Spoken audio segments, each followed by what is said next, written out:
Welcome to the Scale with Tech and AI Growth Lab podcast. I'm your host, Jay Farr at Tech Fusion Systems. Today, our guest is Corrine Ishio. Corrine, welcome to the podcast. Thank you so much, Jay. Great to have you here. So, can you tell us a little bit about myworkingsoul.com and what you guys do? I adore that you gave everyone the full website to visit. So thank you. Myworkingsoul.com. I'm going to plug that again. But My Working Soul is the new human resources. And what do I mean by that? I'm sure that everyone listening has their own connotation of what human resources is, how they feel about it. And when we put something like the new human resources on top of that, it connotes transformation. And we are transforming as a culture, as a global world culture, in terms of the way that work is performed. And so the new human resources of My Working Soul aims to support that transformation. And so we tactically provide expertise on coaching as well as communications materials for companies. And we support that with HR, with hiring, talent acquisition. And the hallmark of our process is that it's built on a system that embraces multimodal communication. And as someone who's a perpetual reader, I am really passionate about words. And so being able to translate value is always something that the entire My Working Soul team is really passionate about.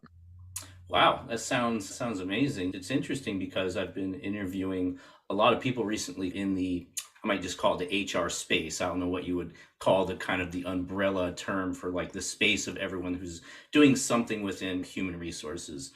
And there seems to be, I see two things, and I'm interested to know how you see it from a big picture.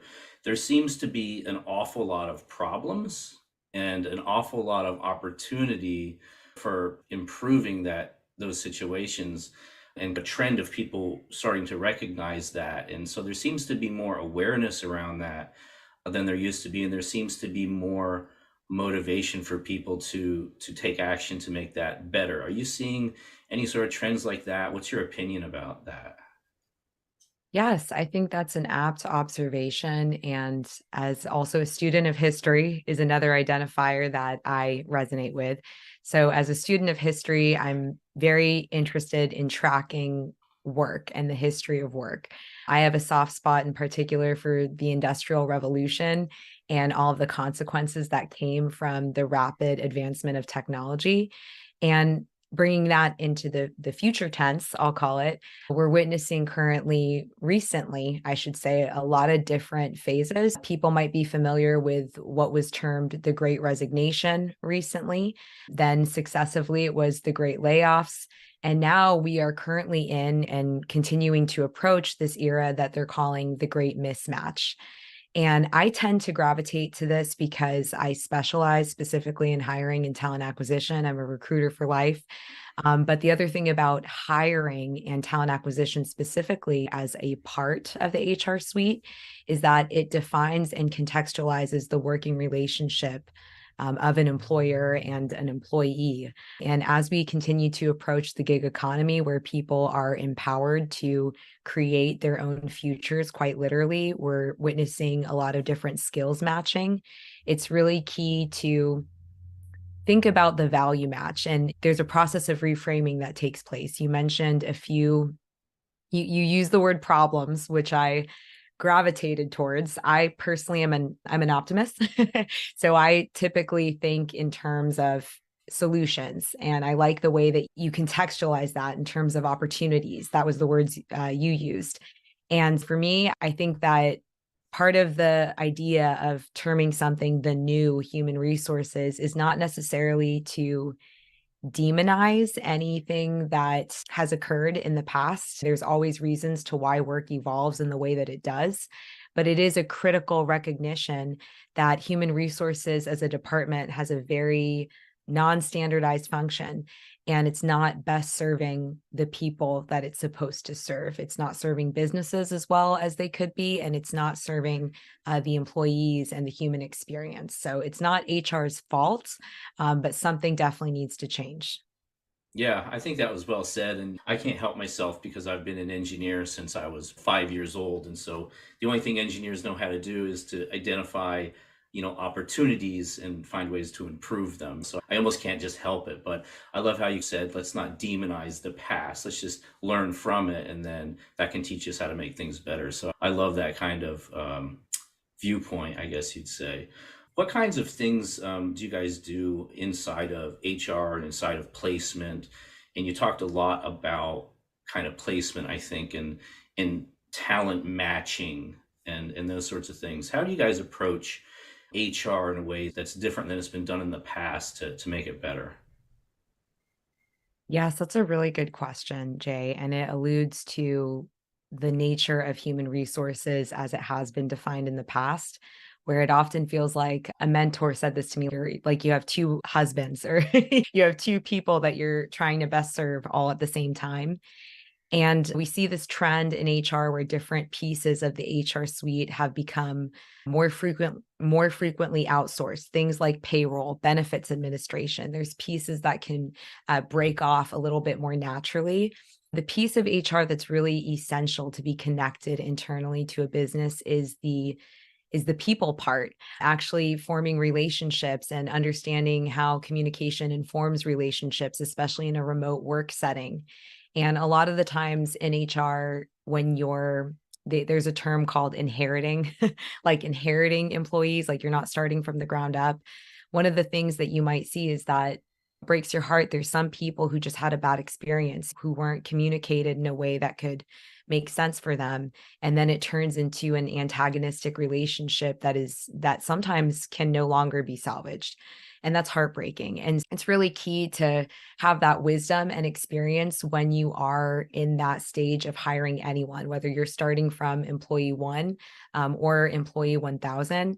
Just being able to understand some of the parameters around what can happen in the future, and building systems, and also delivering the communication to the right audiences, and leave a paper trail, so to speak. This is the risk averse part of me coming in. Leave a paper trail, communicate messages in a way that is easily tracked, so that person can, they might feel however they feel at the end of the day, but they'll never be able to say that they weren't treated with respect. Mhm. Yeah, I think that's interesting. So you brought up two things. One, you talked a lot about relationships, and I'm glad you brought that up because it seems if we look at the history of employment, there's been a lot of kind of ups and downs and a lot of change. We used to have pensions, those things don't really exist anymore. We used to have a lot of long-term employment a long time ago. People would go to work for a company and they would stay there forever. That's the only job they would ever have. They would get a pension, they would retire, and things are vastly different now. And it's interesting because it really is a relationship, right? I think that the mistake that is made by some people is they look at it as a simple arrangement and nothing more, right? Employer is going to hire a person to do a particular task, a job, and they're going to pay them X amount of dollars. They make the agreement and it's done, right? And that's not the case at all. Relationships change and evolve over time, and if they're not maintained, they start to die, right? It's almost, I don't know, being a gardener, right? You have to plant the seed and grow the fruit or the vegetable, and you have to maintain this relationship and this balance. And do you think there's a lot of growth that needs to be done there between employees and employers? That's a really great question, and I'm gonna risk going off on a huge tangent. But there were so many intriguing things that came to mind when you said that, and uh, I'll try to condense this. Yes, so in terms of the two partners thing that I mentioned earlier of holding two people's hands at once, there's also this feeling of almost parenthood. And I don't actually have children myself, so I'm not speaking from experience there, but I more speak as someone who does identify as a millennial that thinks that they're a boomer, but I am a millennial. And one thing that I track in terms of consumer product trends, and I'm thinking about this a lot because CPG is something that's evolving a lot right now, especially in terms of digital transformation and figuring out how to engage with a new audience of American consumers in particular. And it's interesting because when I was younger, I remember the stores that were really popular in the mall, Express and the Limited. And I think about some of the cultural messages that I received and also just my own particular upbringing. And there was a lot of emphasis on work and being prepared for work and being prepared for life. And I do notice this phenomenon where it feels sometimes on the employee side, and I identify as an employee. I've been an employee many times. Um, I think that there's this feeling, or I think the ugly word for it would be entitlement. A better word for it, in my opinion, that's a little bit softer, would be just seeing an entity as responsible for you, thinking that there's going to be certainty. And that's just not really what the realities of business are able to promise in this day and age. So, right there, that's really focusing mostly on the candidate side right now. I could go into so much detail, but I just noticed that for my generation in particular, I think we received a lot of cultural messaging about work and being prepared for it.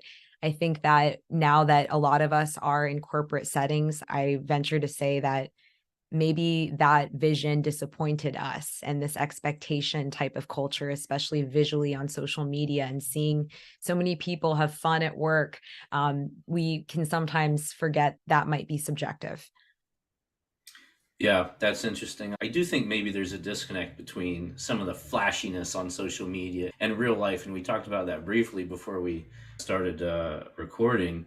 I think we were talking about the romanticism of entrepreneurs and their journey and what it looks like in the movies and what it really looks like in real life. And so I do think there's this disconnect between the flashy posts and shorts that people put on social media and what it's like in real life to either be an entrepreneur or to have a career or to have a placement in a company. Do you think that's partially responsible for like maybe I don't know if I would say false expectations or just unrealistic expectations as to what the experience is really going to be like? That's a very thoughtful question, Jay. Thank you so much for that. And I think it depends because I think the tonality and authenticity are emotions that come across when one really has put thought into the content that is being produced. For example, I'll totally call myself out. I am known to post what I call a vanity post on LinkedIn. And there's something to do with the algorithm with that. People want to see that you're a real human being and that you do things. I, behind the scenes, call them vanity posts, and I hate doing them because I think it's really vain. I But love I'm it. I like, love it. I think I'm going to take that term. I love oh, vanity post. Yeah. it. It's referencing Little Women and how one of the characters, Joe, would say that her hair was her one vanity. So that's where it derives from for Okay. me. But yeah, I think so. I'll have these vanity posts, but I'm very intentional about really thinking about, okay, where was I when this picture was taken? What's the message about work that I want to impart? I always tie that vanity to a function. And so someone could see a post from me and say, wow, what an airhead, or like what a vain person she is.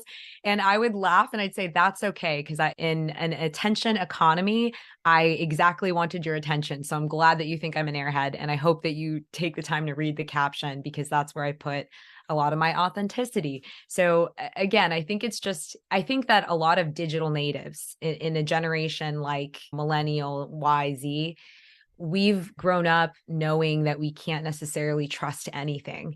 So I don't know that our generation are that naive to really just believe everything. But I think when someone might be, and this touches on something that my working soul does deal with, sometimes when you're not in the most connected soul state is what I'll call it, non-denominational soul state, sometimes your perception can become warped. And then you do fall into that danger of what you said, which is wishful thinking is what I'll call it.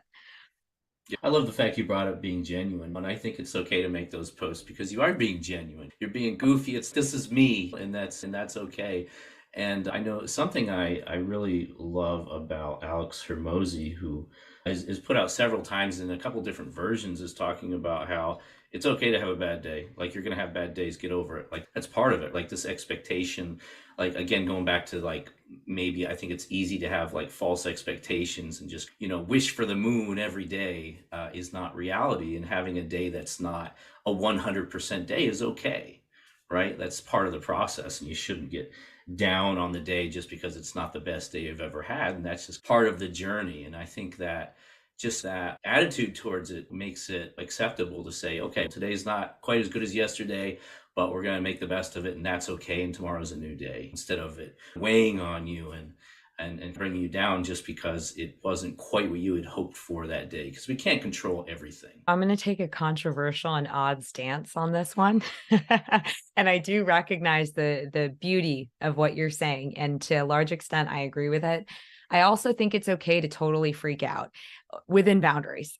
Like, freak out in the confines of private space, or like maybe we do have that moment where we say, this is a disaster and I planned it and it shouldn't have been a disaster and I am upset about it, and there's a safe context in which to do it. Don't do it on national television, maybe. Don't even put that on social media, maybe.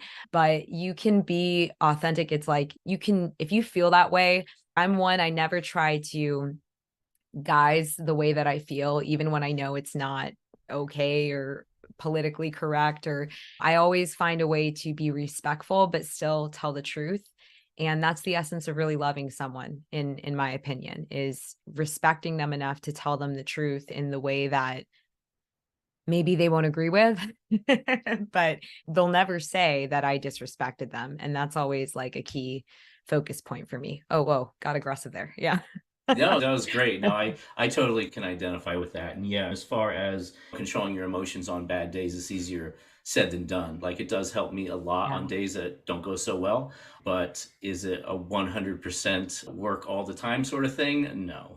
And yeah, I totally agree. There's more than one way to say things to someone, and finding that kind of tactful, respectful way. Number one, it's respectful and proper, but number two, your message is going to be received, I think, a lot better as well, which is really your goal to begin with. Yeah, I think that is something to think about. Craft your message to the person that you want to give it to in the way that they're going to receive it and understand it, and understand where you're coming from in a respectful way. Can you tell us, let's get into a little bit about the types of clients that you guys work with and how your process works, if we can. Yes, we are boutique in every sense of the word, and have a lot of, I personally, as a human being, have a lot of connection with that, because as someone who feels very proud to be an American, very blessed to be able to have the opportunity to have a business and actually make an impact in the world. It's been great being a part of that mom and pop type of ecosystem, and the perfectionist nature in me. And I'm going to be a little bit, I think that derives a lot, frankly, from my German grandmother, who was very Japanese in the sense that that level of detail sometimes in craft. You notice it in like German machinery and cars, and you also notice it in, people call it Japanese mimicry, in terms of being able to study something really and imitate it and create an innovation on top of that. So it's been really great to be in that ecosystem where we get to help people that are looking for that white glove luxury service, because that's truly what it is. And when I say luxury service in the context of hiring, that's a customized process. And so, do I have a 15-page document that exhaustively lists every intimate detail of how to connect with people? Yes, I do. But I'm also flexible enough. I've learned to be flexible enough, thanks to my CEO and other mentors, in terms of meeting people where they are and knowing that we want to up level someone to get to that great state. But what's interesting, a lot of the times our clients will come to us and they are brilliant. I saw a podcast of yours where you were talking about really good at a skill, really amazing at making money at whatever their subject matter expertise is. And yet when it comes to people and how to communicate with them effectively, it's often cart before the horse type of thinking, and not even knowing the sequential order of how to approach someone. and what would be the best strategy to craft messaging that would be non-offensive to a myriad of cultures, generational audiences, different points of view. And especially in California, where I'm sitting today, we're known as a quite litigious state. I don't think that's controversial to say, especially from an HR perspective. So it's so critical to really be close with each of our clients in terms of organizations and ensure that we really know what their goals are and what their vision is so we can support them alongside their path as a business, crafting that human strategy that's going to help them build and continue to scale in an intelligent fashion. And then we do support individuals as well. That was something that it was a part of the business model that a lot of people question me personally on because it's definitely not the most necessarily financially lucrative decision to cater to both organizations and individuals.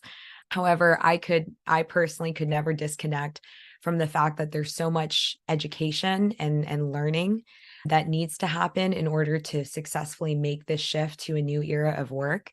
And so the long-term purpose is to continuously equip human beings wherever they are on their journey, whether they're entrepreneur, organization, or they're just starting out as a candidate, they want to move forward in their career in a different way.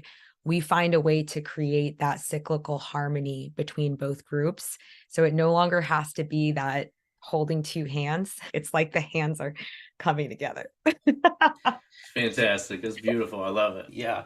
No, that makes sense. It's funny because you mentioned your ancestry and being German and Japanese. And yeah, it is interesting because I have quite a bit of German in me as well. And they're great engineers. Probably maybe that's where some of your attention to detail comes from. But then again, yeah, Japanese, like Toyota was a game changer for Japan. They automated the entire plant. And then I think Ford tried to copy them years ago and they couldn't do it.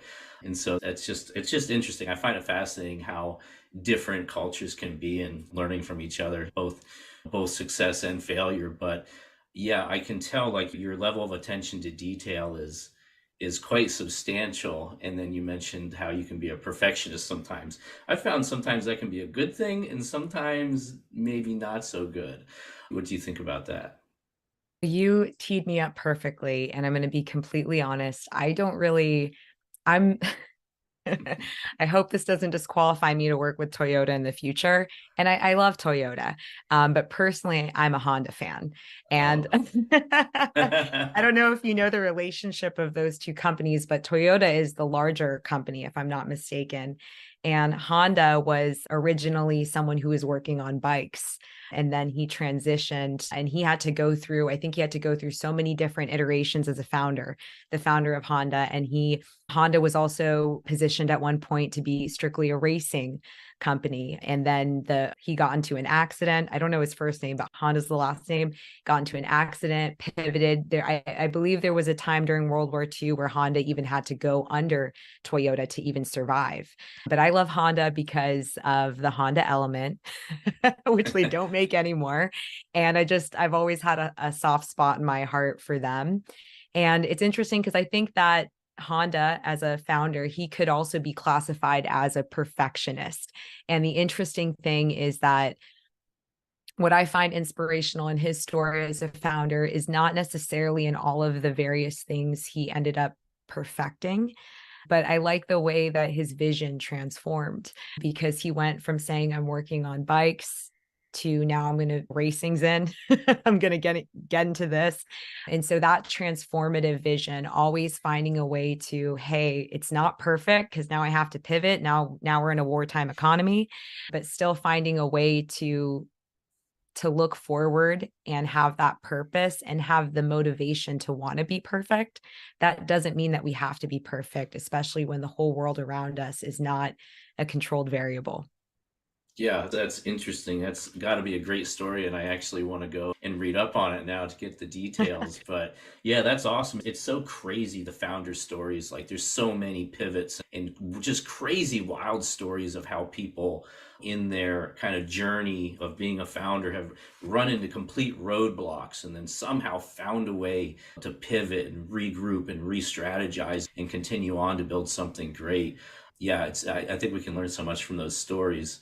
So let me kind of circle back to people that want to up their HR game. They want to get someone like you to come in and analyze what they have going on and really work with them one on one to improve their processes and their relationships with their employees, et cetera, et cetera. What's the best way to get a hold of you? What's the best way to engage with you to see if that's a good fit? Yeah, such a good question. Thank you. And I- again, I want to stress that depending on who's listening, you might think, oh, do I have to be an organization to talk to my working soul? You can be yourself. You can be authentically one person. You can be authentically an entire team, and we're here to help. And in terms of how to see if it's a good heart match, yes, we'd love to meet with you and talk to you one on one. That's our specialty, is one on one as a white glove service. However, especially living in this global era where not everyone has the time with packed schedules, that's why we've launched a podcast called Higher Intelligence. And it's on Apple, Spotify, and YouTube. So if you're the type of person that likes to try before you buy, so to speak, you can listen to really great conversations about work and start to get a feel for what our philosophy is. And again, we tailor every conversation to you to meet you where you are. And there's a lot of stuff that we actually do for free, especially on the individual side. Whoever you are, subscribe to that podcast and connect with me, Corrine, on LinkedIn. Awesome. Awesome. So yeah, LinkedIn obviously, and the podcast is Higher Intelligence. Cool. I'm gonna check it out and subscribe. So I haven't done that yet, but I'm going to after our show here. Thanks so much for sharing that. Yeah, I'm interested to see your conversations, and you have a lot of insight. I really like the way that you approach thinking about things and analyzing them. You seem very thorough. I'll say that. Very German, perhaps. I didn't say I that. have a lot of German heritage, and it's something I'm proud of because I don't know that people see that in my last name in particular. But my grandmother, Susan, she taught me the magic of idioms. And that's the way of finding different pathways to meaning. So that's in terms of what I really prize in my German heritage. It's my grandmother in particular, and it's the consciousness of language. That's awesome. Thanks for sharing that. I'm going to ask you myworkingsoul.com. That's a great place to remind people of where to find your podcast and, of course, find you on LinkedIn. Is there any last piece of advice you'd like to leave the audience or anything else you'd like to cover? I definitely don't feel qualified to give anyone advice in that sense because I have Don't. no I have no idea what they're dealing with. I think right now my aura is that it can feel sometimes like life is throwing us a lot of different things, especially in HR or at work. All of us work for a living. And my advice would be just to know that everything's going to be okay. And I'm not qualified to assess that, but I think that hearing that might be what someone needs to know right now. That's amazing. I think you're right. The second you said it, it just felt right. Corrine, Ishio, My Working Soul, thank you so much for being on the podcast.